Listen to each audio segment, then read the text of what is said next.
Try to reach for the city lights. This ain't where I belong. Hey, look at me, man, what I become. I've been running east, looking for a sunset. We are on a mission. What's the mission, boys? To find the footprints. What sort of footprints are they? Dinosaur. Dinosaur footprints. So the coastline of around Broome and all the way up to Cape Leveque, up the Dampier Peninsula, is an area where you can view dinosaur footprints in the mudstone, which is pretty incredible in itself. It's one of a few areas in the world where you can find them, but what's special about this part of the coastline apparently, and these particular dinosaur footprints, is that there's so many different types of dinosaurs here. Normally you only see sort of 1 to 3 different types of dinosaur in an area. There's up to 11 different types here apparently.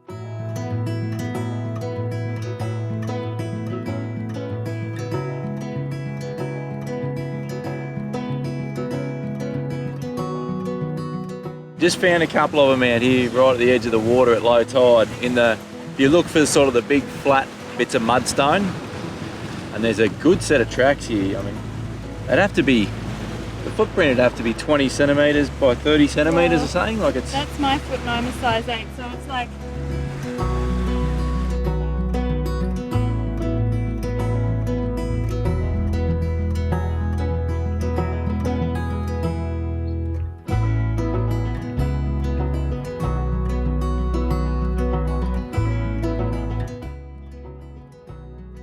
It just blows my mind that, hey, when you think about our lifetime on a scale of the universe, like the history of time, We're a a dot. speck in the history of time. We're not even a dot. Yeah. Someone who knows more about it than us told us that you will see some circular ones and different sort of shapes that you might not associate straight away with as being a dinosaur footprint.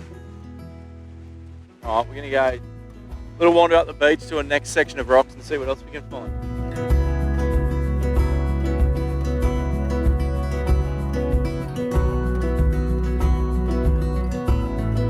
If you saw one by itself, you wouldn't even think it was a track or a print of anything, but then you see that same pattern repeat across the rock. Obviously it's got to be something.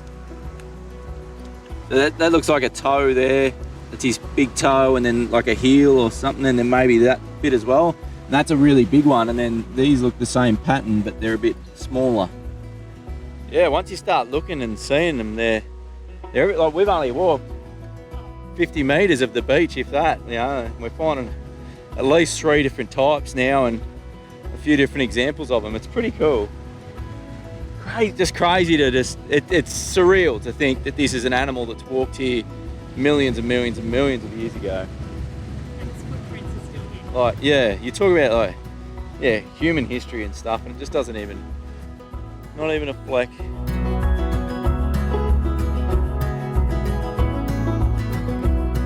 And now the fun part, getting the sand off the kids before you put them in the car. Please help us. We have no idea how to minimise sand in the car. Our car is literally going to be a sand pit and our vacuum cleaner is broken. It's a disaster. Standard mum moment. Pack horse, can you carry this?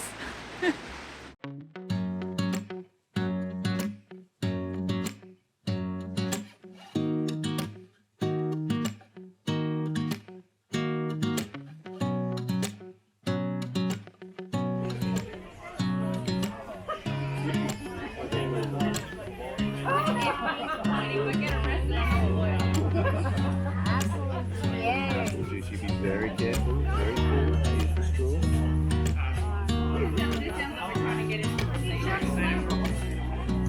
Ginger beer. Thank you. What did you get? Mango. Mango beer, cheers.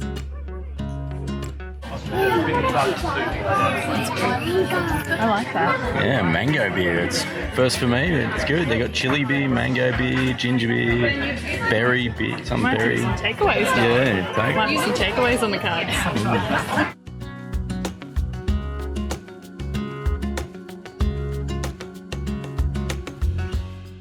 Oh, we just come to check out the Willy Creek Pearl Farm. Yeah, let's go and see what pearl farming's all about, I suppose.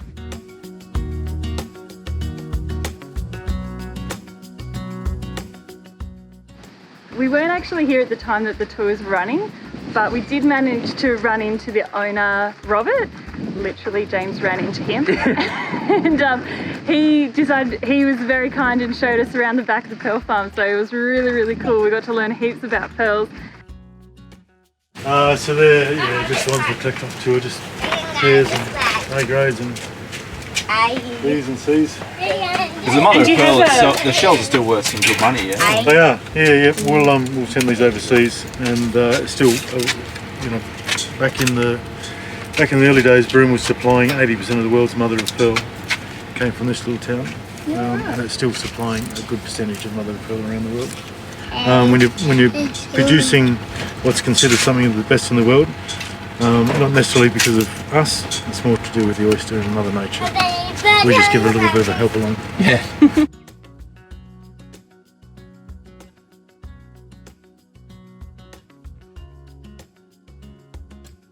So we had 300 oysters come in on the Sunday night. Yep. They rested in these tanks, and then very early next morning, about 4 o'clock next morning, I dropped all the water out of them.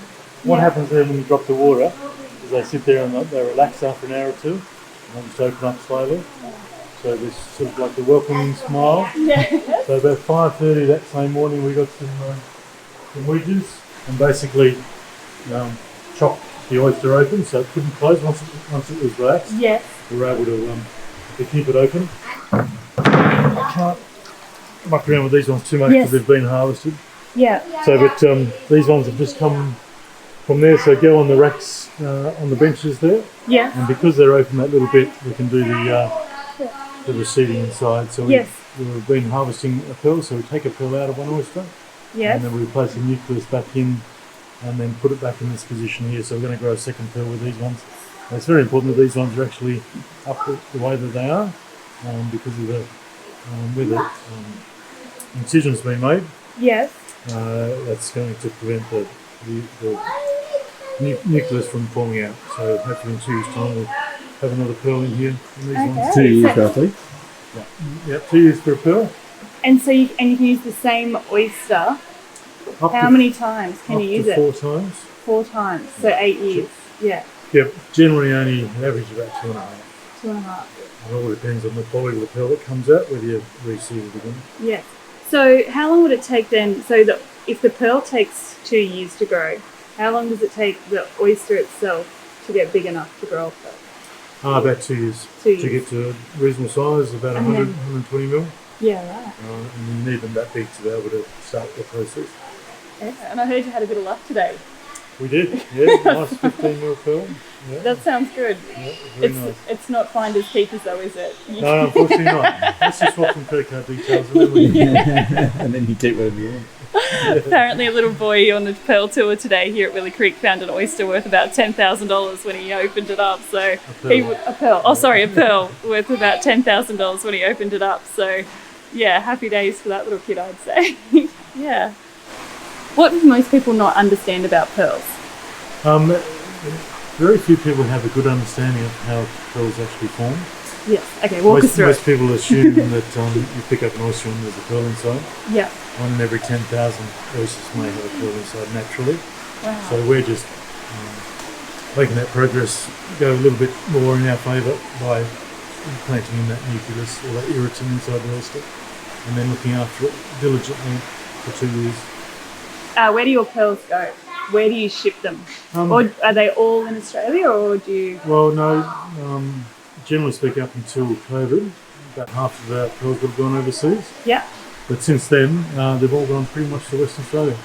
Nice. To West Australians. So it's been wonderful. We've had a lot of support by West Australians this year, supporting local businesses like ours, so it's been wonderful. Yeah, thanks, Rob. Appreciate it. Thank you so much. Sorry you missed the tour today. No, that's all right. Okay. Sorry we couldn't make it. Yeah.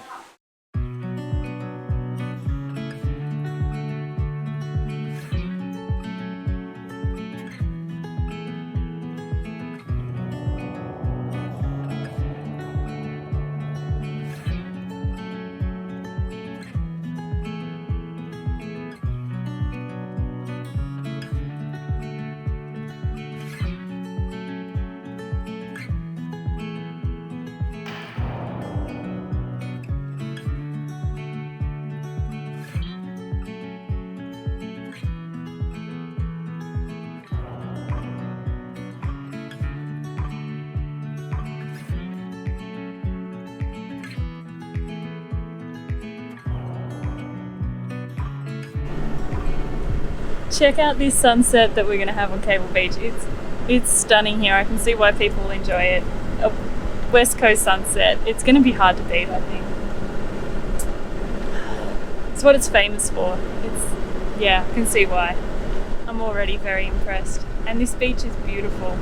It's just, yeah, long and goes for days. And there are hundreds of cars on it, but we've just driven an extra, kilometre along this beach and found us a little spot reasonably far away from other people. Gonna chill out and have some sundown. It's just us. Enjoy, yeah, just reflect on all our adventures that we've had. It's been a long time to get to the Western Australian coastline, hasn't it, Dale? Yes.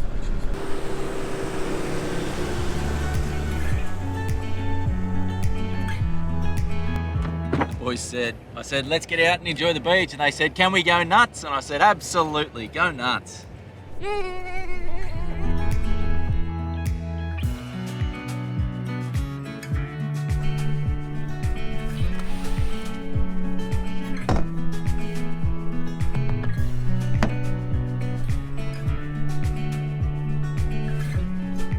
Yeah. Do you reckon we'll find a bunch of backpackers we can go party with and pretend we're young? The kids might give away our game. I think they might. They might see through it. They might notice that I've got grey hair.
We made it.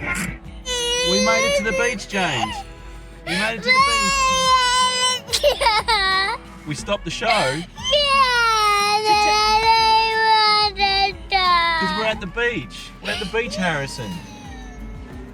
No. They're so grateful for this wonderful experience that their parents are sharing with them.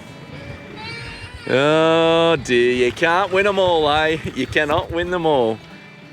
We bring them to the beach after driving hours of boring highway, and they're upset because we turned their TV show off. We just pulled in 80 Mile Beach. It looks absolutely stunning. The beach and the water is just, look, the colour's just insane.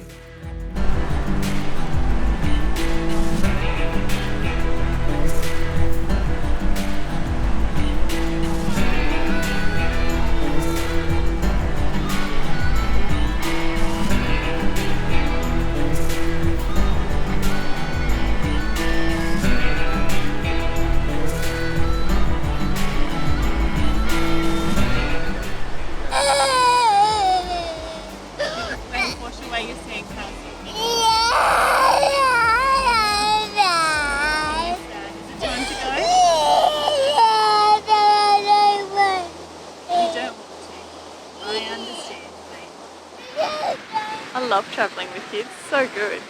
So relaxing. So enjoyable. Still worth it though. Let's go. Alright. Let's get this on the road. Right, well, I think we survived that. Poor Barely. old James wasn't too keen on leaving, were you, buddy? You wanted to stay down there. He chucked a bit of a wobbly. A bit of a wobbly. Poor old Harrison got stung by a jellyfish, so we've just got him in the sink having some comfort food. I'm actually impressed with your first aid for the jellyfish thing. I've Yeah, never been stung by a jellyfish or seen a jellyfish. Yeah, they're called red bell jellyfish. You might have seen them down on the beach there. Heaps of them at the moment. I think the northerlies are blowing them in. But, I just read up. Quick Google. It's good having service. Mainly wanted to check what the symptoms were for box jellyfish because there's obviously irriganti around here. And, you want to make sure you keep an eye on that just in case. I don't think that's what it was, considering how many red bell jellyfish there were. But if it is just red bell, which I'm 99% sure it is, the treatment is pretty similar to a blue bottle, so let's just rinse it. Seawater's better, actually, to rinse it in, apparently, but I didn't want to risk putting him back in the seawater and getting stung again.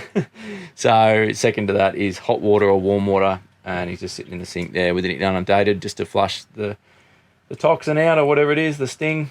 And then we're just keeping an eye on symptoms for irriganti bite, which he'll get pretty crook, and you'll know about it, I reckon. But we know about it by now too. Well, it's 25 to 30 minutes after the sting, they say, that the symptoms can develop, and it'll be pain, a lot of severe pain away from the sting, like away from the bite or the sting site. So, sore back, sore tummy, nausea, things like that. If he starts getting any of that, obviously we'll take action pretty quickly. So we're tossing up what to do from here. We decided we're just going to head back out to the highway, keep sneaking down towards Port Hedland. We're planning on staying in Port Hedland for probably 3 days. There's a good free camp in town that you're allowed at the turf club there. You're allowed to camp up for 3 days, so we're going to head there, but we won't make it that far tonight. We're just going to grab a free camp, probably a rest area or something, a little bit down the highway, a bit further. Then we'll sneak into Port Hedland in the morning, do a few days there, have a bit of a look around. I've got a heap of work to catch up on while we're in town, and then we're prepping to head further on. So there's not a lot to show you. Yeah, the highway's pretty boring. There's not a lot to show. It's just a big road trip, but we're actually enjoying it. We were saying yesterday after we did that drive, we haven't been on the road for a while, like doing Ks or just driving. We've been doing corrugated roads for so long, and it's so hard to have a proper conversation when Simon's got to have his eyes on the road, on the mirrors, and just listening out. Obviously, I still watch the road on the highway and I still look at my mirrors, but less to concentrate on the highway. And you can have a thoughtful conversation. The Gib and roads like that do demand a fairly... go easy on that, champion. Sorry, I just gave a child a jar of honey. Yeah, crikey. Honey will be empty and he'll be buzzing all afternoon. Obviously on off-road, roads like unsealed roads like the Gib and stuff, concentration levels are high. It's pretty hard to chat. Yeah, sometimes driving in the car is the most relaxing part of the day. And I think it's always exciting too because you're heading somewhere new. Yeah. Like there's that anticipation of discovering new places. Like you're never sure what you're going to find or what it's going to look at. James is just going nuts on these bananas. All right, we'll get these kids fed. We're going to have, we'll get fed, have some lunch, and then should be back on the road, eh? Yeah, sounds good.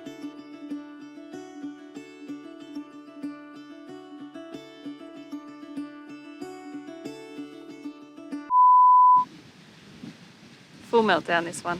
Full meltdown. I've just left James on the beach. I've done the whole, I'm going to walk away now, mate. He doesn't care. He does not care that I'm not there. How's lunch in the sink, Harrison? Good. Look at your face. How's that banana? Saving it for Ron. Yummy. Big, got it. Like a big booger on your face. Don't touch this thing. Oh no. Are you feeling a bit better? I can do this. Yummy. No, I can't because once it's tied up. Today we've just pulled up to this little campsite and there is a massive sand pit out here for the kids. We've been having a ball.